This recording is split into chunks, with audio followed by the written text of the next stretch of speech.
Hey, what's going on, everyone? And a big welcome to another video. So in this video, I will be analyzing game 14 of the World Chess Championship match held in Astana in Kazakhstan, the last standard time control game.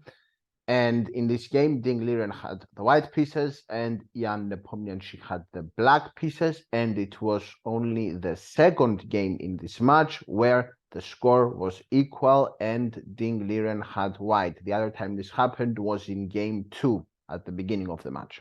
So Ding Liren played 1d4, his main move, one of his favorite moves, along with 1c4. But mainly 1d4 have been his choices in this match. And Nepomniachtchi stuck with his main weapons, so knight f6, c4, and e6. So after knight f3, it would be d5, and also after g3, I assume it would also be d5. But after knight c3, he wants to avoid the curl spot that would arise after 3d5, so he goes bishop b4. The Nimzo-Indian, e3, which has been Ding's favorite choice. He played this also in another game, where again, after castles, Ding Liren here in that game had gone a3.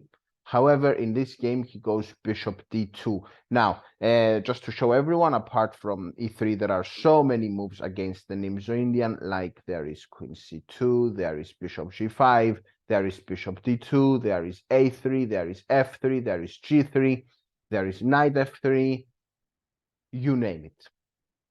Well, a queen b3 as well, so you name it. E3 was preferred, and after e3, the four main choices are castles, which was chosen by Nepomniachtchi. Apart from that, there is also d5, there is also c5, and there is also b6. So, castles, and after castles, bishop d2. Now, apart from bishop d2 and a3 that was seen earlier in this match, the main move is bishop d3, which could lead to the famous Karpov system, for example, after d5, knight f3, c5. Of course, there are other options too, but this is one of the main variations, taking on d4, taking on c4, and now b6. This was the so-called Karpov variation, and it has featured in many previous World Championship matches, but not in this one. Apart from bishop d3, knight f3 is also a move, but bishop d2 has been a recent trend lately. There is a course on modern chess which recommends this move. I don't remember who is the author, but you can check it. It has a title like a practical repertoire against the Nimzo-Indian, and it recommends this move. d5 was Nepomniachtchi's choice here. He stopped and he thought for over 1 minute. There are other moves possible as well, like c5, for example, like b6, like taking on c3.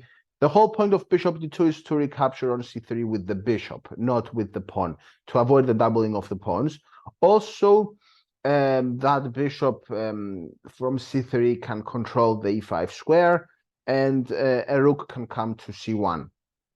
Eventually, that bishop can come up to e1, and after white goes f4 to bolster a knight on e5, the bishop can come to h4 and be really active. So if black doesn't know their stuff, this can be a very dangerous weapon. Now, d5 was played, a3, and after a3, bishop to e7. Knight f3 from white, c5, and now d takes c5, bishop takes c5, queen c2, d takes c4, bishop takes c4, knight b d7, rook d1, and bishop e7. Okay, here knight g5 was the first, let's say, odd move from white. I didn't like it, the engines didn't like it either. And after h6, h4 was played, and of course it's obvious that after takes, the knight cannot move, because if the knight moves anywhere, there will be checkmate on h7, and yeah, this is something that black needs to avoid, because they're losing the knight and the attack continues along the h file. So of course Nepomniachtchi did not do that. He went queen c7, hitting the bishop drops back to e2, and now rook to d8. This is an important move, because in this kind of positions, black might need the knight to come to f8 for defensive reasons, or even the bishop can come to f8. Also, it vacates a square for the king.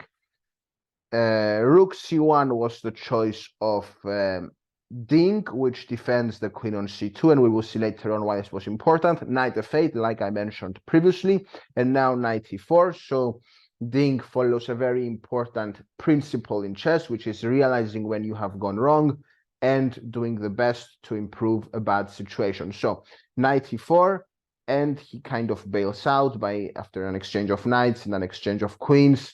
Now bishop d7. Here at this moment, I thought this game is peacefully going to end in a draw.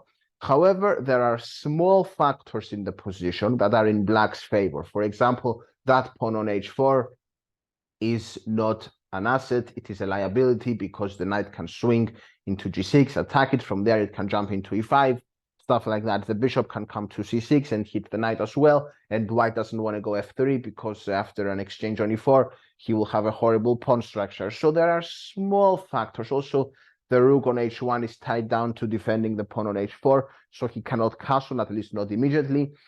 So small factors in the position are in black's favor. And here I was personally myself too early to think that this would end in a draw. Bishop b4 was played, takes and takes. So here a doubling of white's pawn structure, which damages it. Bishop c6, hitting the knight, and now knight c5, which sacrifices the pawn on g2, takes, rook g1, and now after bishop d5, e4, hitting the bishop drops back to c6, b5, hitting the bishop again, the bishop comes back to e8, and now knight takes b7. So white has regained the pawn, and the rook comes up to d4, and now rook c4 defends the pawn on e4, offers a trade of rooks. However, black goes back to d7, knight c5 hits the rook, and after rook c5, now there is an attack against the pawn on b5, a discovered attack. Because the rook moved, the bishop is now hitting b5. So rook c3 defends that, because now the bishop on e2 protects the pawn on b5. Rook to c8, attacking the knight and increasing the pressure along the c-file. b4 defends the knight, and now knight to d7. Okay, here rook from c to g3 was played. An important tip if you are new to the game, if two pieces can go to the same square, it's important to clarify which one. How do we clarify? Either by saying rook c g3 or by saying rook 3 g3. You clarify either with the one or with the other, like either with the file or with the rank. So here, knight takes c5, taking back, so trade of knights, black wins a pawn, white takes on g7, king f8 is forced. He played it in 1 second, as you can see, because if he goes there, there is a checkmate. So king f8 is a forced move. Another practical advice if you are new to the game, automatic moves, you want to make them in 1 second. Why? Because you want to gain time and it's legal. You are not obliged to write your opponent's move before making yours. You can play 2 moves in a row. You can respond to your opponent's move, but you cannot play actually 2 moves in a row. You can only respond to your opponent's move. So yeah, but you can do that. That's completely legal. King f8, and now bishop d3. Bishop d3 is a very important move because it stops black from going rook c2. Now, rook d8 was played, and now king e2 defends the bishop, and the reason that he preferred e2 than d2 was not to get pinned. Very interesting things would happen if, of course, king d2, and let's say bishop b5. Now, what would continue would be check here, and now I'm assuming trade of rooks be reasonable, and black would try and hold. White should be able to hold this position here. So this was another possibility after king d2, but king e2 was played. Rook c3, which hits the bishop again. Check. The king comes up to e7, the only move, and now rook g3, which protects the bishop on d3. And a very important thing is that this does not work because after takes, bishop takes b5, it would have worked, but after this move, white is winning. So, yeah, rook g3 and e5, he goes there to h8, hitting the pawn on h6. However, he cannot take on h6 because if white, even if white could play twice and they could take on h6, then simply it's rook takes d3, Either rook, it doesn't matter. And after rook takes d3, bishop takes b5 and winning a piece and the game for black. So rook d6 was played, defends the pawn on h6 and also frees the bishop to move. So now the bishop can move. And here b6, an extremely important defensive resource from white, because now the pawn is pushed, and after he takes it, I'll show you why he took with the rook and not with the a pawn. After taking with the rook, takes, bishop b5, rook takes, and black is a pawn up. While if he had taken on b6 with the pawn, this would be a complete disaster, because after rook takes, and here bishop takes, now after bishop b5, this would be a completely winning position for white, because next move white is going to go rook takes c3. Actually, no, it's not, because of this move. This move saves the day.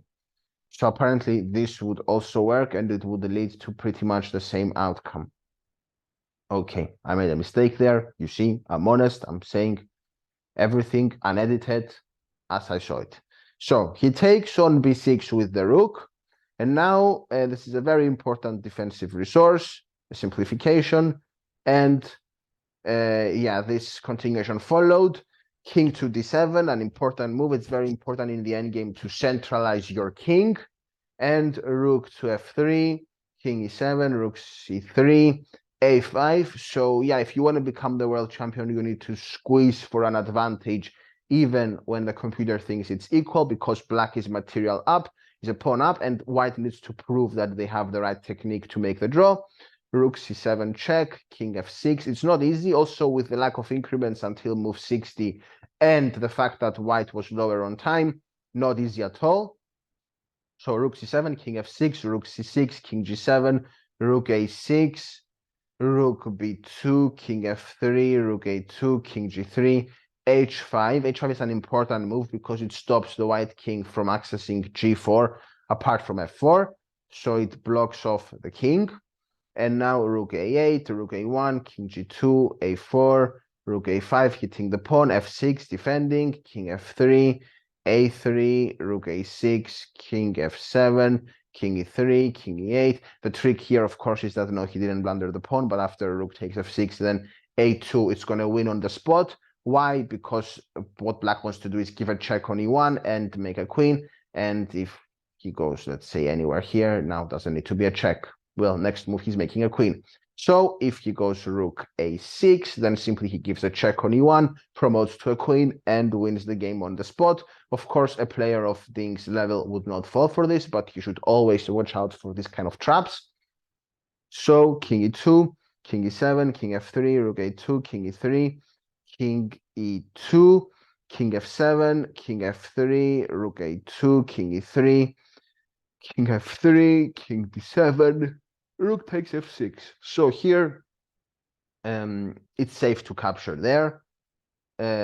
Black goes rook b2, rook a6, and here a2 was also a possibility, but rook b3 was played. King to g2, king to c7. So what black wants to do is to bring their king and try and promote that pawn in order for white to need to cost them their rook. So f4 was played here from white, and after f4 he took ef4, and now e5, king v7, rook a4, king goes to c6, rook a6 check, king b5, rook a7, king b6, rook a8, chasing the rook, king c5, rook a6, king b5, rook a7, king b6, rook a8. Here, of course, you need to watch out for stuff like rook b8 check, picking up the rook. King c6 was played, rook a6, king d7, king f2, king e7, king g2, and now rook e3. So black is going after the pawn on e5, and of course, when they capture it, white wants to capture the pawn on a2. So king f2 was played, and now, yeah, if rook takes e5, rook takes a3, this should be a draw with correct play from both sides. It's a relatively straightforward draw. Also, the fact that there are h-pawns involved means that white should not fear a trade-off for rooks, for example, after king f6, king e3, Rook e3 is not a threat, is nothing to worry about, because with h-pawns, even if white loses the h4 pawn, which they won't actually, but even if they did, that wouldn't be a problem. It's still a draw.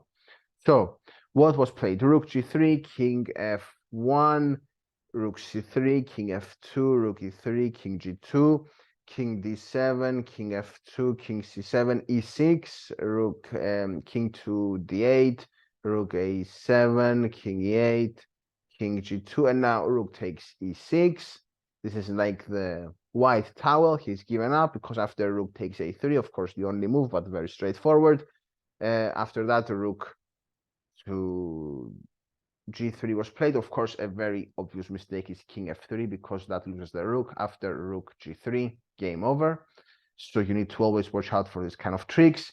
King f2, rook to g4, rook to a5, hitting the pawn, rook takes h5, but then after king f3, king to e7, now after rook f5, what I said before, king e6, rook takes f4, and now white should not fear the trade of rooks, because with the h-pawn, it's an automatic draw, provided the king can stop the pawn, can get in the corner, and of course, the king is very well placed to do so. So a trade of rooks happened, and actually he offered a draw here, because after king takes, this is an obvious draw. Why? Because with the h-pawns, doesn't matter about the opposition. The only thing that matters is if the white king can get in the h1 corner in front of the pawn and stop it from promoting before the pawn reaches there. Of course, if the white king was on a8, this would be an automatic loss. It would be winning for black, but here, of course, it's a draw. Anyway, thank you very much for watching. This was a very, very exciting game, and it meant that the match would be decided in the tie breaks. That means the rapid time control with 25 minutes plus 10 seconds, 4 games of rapid. Each player would have 2 games with white and 2 games with black, reverse. And the match was decided there today. I won't give away the result, but tune in to my next video where I will be going over the tie breaks. Thank you very much for watching. I really appreciate you for watching until now. If you're a subscriber, I will catch you at the next video where I will be analyzing the tie breaks, and goodbye for now. I hope you learned something new and you took value from my video.